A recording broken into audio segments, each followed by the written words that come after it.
안녕하세요. 네, 이 블록체인 스타는 글로벌 규제의 다양한 상황을 오늘 오전 세션에 여러 연사들이 말씀해 주셨거든요. 저 법률가인 저로서도 굉장히 도움이 되는 컨퍼런스였습니다. 마찬가지로 시장에서 필요로 하는 정보를 정확하게 전달해 주는 훌륭한 컨퍼런스라고 생각합니다. 변호사님이 바라보시는 블록체인의 가능성은 어떨까요? 제가 이 블록체인의 자문으로 굉장히 집중하게 된 계기를 말씀드리고 싶은데요. 사실 20년 전에 전 동일한 경험을 했습니다. 인터넷이 열렸어요. 제가 그 전에 PC통신을 하고 있었는데 PC통신의 그 깜깜한 모니터에서 열려진 세상, 그 다른 사람과 연결할 수 있다는 건 거의 충격이었거든요. 근데 이어서 이 PC통신의 불편함을 모두 해결한 인터넷이 보급이 되면서 저는 인터넷 위에서 20년 동안 지내왔는데 개인들에게 엄청난 자유를 주는 것 같았지만 사실은 곧 이어 국가, 제도, 권력 그리고 또 지배적인 기업들이 인터넷 시장에서 개인들의 자유를 많이 보장하는 듯 하면서 또 아닌 이런, 그리고 인터넷 가장 문제점이 또 보안 문제, 그리고 중복적인 정보의 전송이 야기하는 문제, 저작권 문제들, 이런 것들에 대한 문제가 법률적으로도 아직 해결이 어렵거든요.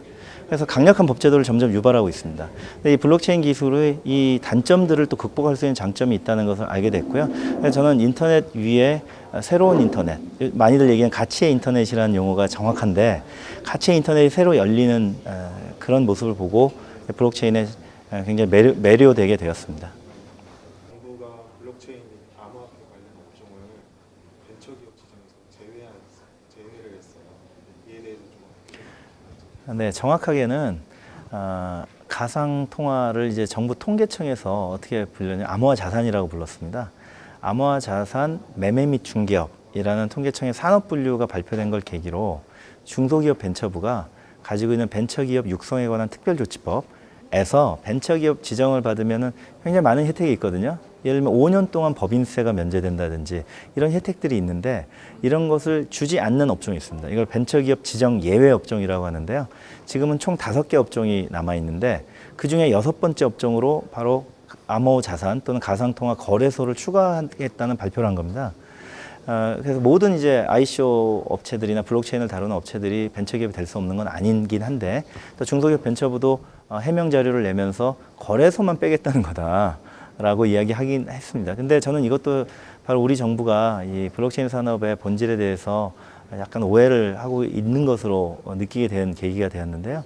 무슨 말씀이냐면, 블록체인 산업의 부산물이 암호자산입니다. 이 암호자산은 이 블록체인 서비스의 참여 증명이기도 하고 소지 증명이기도 하고 작업 증명이기도 한 거잖아요. 블록체인 산업을 발전시키는 자발적인 원동력이기 때문에 동전의 양면이라고 볼 수도 있는데, 이 자산을 많이 가지게 되면 이것이 유통이 가능해야 됩니다. 유통성은 자산성의 기본이거든요. 블록체인 산업의 바로 부산물이자 필수적인 요소인 암호자산에 대해서 그 거래를 하는 곳이 바로 암호화폐 거래소인데, 이 거래소에 대해서 사행성 산업, 무도장, 유흥주점하고 똑같이 벤처기업 지정 예외를 하겠다는 것은 좀 반드시 철회가 돼야 될 것으로 생각하고요. 이 중소기업 벤처부의 입장이 전체 정부의 입장이 아니기를 좀 기대하고 있습니다. 빠른 시일 내에 블록체인이나 암호화폐 관련 법안이 제정이 될 것 같은데 어떤 쪽에 좀 초점을 맞추는 건지? 저는 좀 생각을 달리하는데, 정부 입장은 이 암호화폐나 가상통화에 대해서 어떤 입법도 빨리 만들어지지 않는 것을 기대하고 있는 것 같다는 생각이 들어요. 말씀하신 대로 국회 일부 의원들, 또 산업계, 블록체인 산업에 있는 분들은 빨리 규제 법안을 만들어 달라라는 입장을 지속적으로 내고 있잖아요. 그런데 정부의 움직임은 다릅니다. 정부는 올해 1월 초순에 법무부 장관이 가상통화 TF를 주도하고 있을 시절에 가상통화 거래소를 폐쇄하겠다는 발언을 낸 이후 그 뒤로 아무런 입장을 지금까지 내고 있지 않습니다. 무려 7개월이나 지났습니다. 정부가 가상통화 거래 또는 가상통화 산업, 블록체인 산업에 대해서 어떤 규제를 도입하겠다는 입장이라면 7개월이라는 시간은 엄청나게 긴 시간이거든요. 정부가 입장을 정리해서 발표하고 법안의 윤곽을 만들기 충분한 시간이거든요. 근데 이에 대해서 아무런 얘기를 안 함으로써 시장의 불확실성을 계속 유지하고 있어요. 이번에 G20 회의가 부에노스아이레스에서 7월 말에 열렸는데 G20 다른 국가들의 입장하고도 완전히 다릅니다. 대부분 나라는 이 암호 자산이라고 부릅니다. 지금 글로벌 용어는 이제 크립토 에셋으로 거의 정착이 됐거든요. 그래서 저도 지금 용어가 아직 혼란스러운데 저도 앞으로 모든 문헌이나 언급을 할 때는 크립토 에셋이라는 용어를 쓰려고 해요. 이게 국제 용어가 되었습니다. G20의 표준 용어인데요. 암호 자산. 그래서 통계청의 용어도 암호화 자산이라고 이번에 쓴 겁니다. 국제 트렌드를 따른 거죠. 그러면 암호화 자산에 대한 글로벌 특히 그 선진국인 G20 나라들의 입장은 긍정적인 겁니다. 이것이 앞으로 금융통화 시장에 미칠 긍정적인 영향은 인정하되 부정적인 영향을 최소화하는 작용을 우리가 국가가 준비해야 된다. 그게 바로 돈 세탁 방지, 테러 자금 방지입니다. FATF라는 기구에서 그건 준비하고 있거든요. 그렇지 이걸 금지할지 말지를 논의하고 있는 게 아니거든요. 정부가 이런 글로벌 트렌드를 정확히 인식하신다면 주무부처를 빨리 정해서 이 법안을 어떻게 만들지에 대해서 논의를 시작하시고 정부의 입장을 발표해 주시는 게 중요할 것 같아요.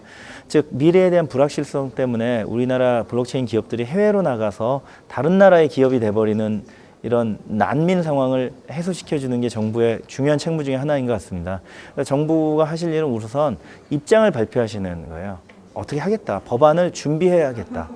이 입장 발표 하나만으로도 굉장히 불확실성이 해소되고 글로벌 난민, 블록체인 난민 기업들을 해소할 수가 있는데 처음에 말씀드린 아직까지 정부는 가타부타 입장을 발표하지 않고 계신 거죠.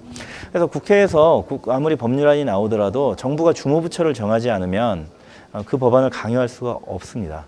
주무부처가 정해져야지 구체적인 시행 방안을 준비하게 되는데요. 상대가 없는 정부 부처에 맡아줄 부처가 없는 법안을 국회가 강행할 수는 없어요. 이런 점에서 이번 국회에서는 어느 부처가 과연 이 법안을 맡게 될지에 대해서 국회와 정부 간에 많은 이제 논란이 일어날 것은 예측이 되고 있습니다만 좀 정부의 전향적인 입장 변화가 필요한 대목입니다. 네, 감사합니다.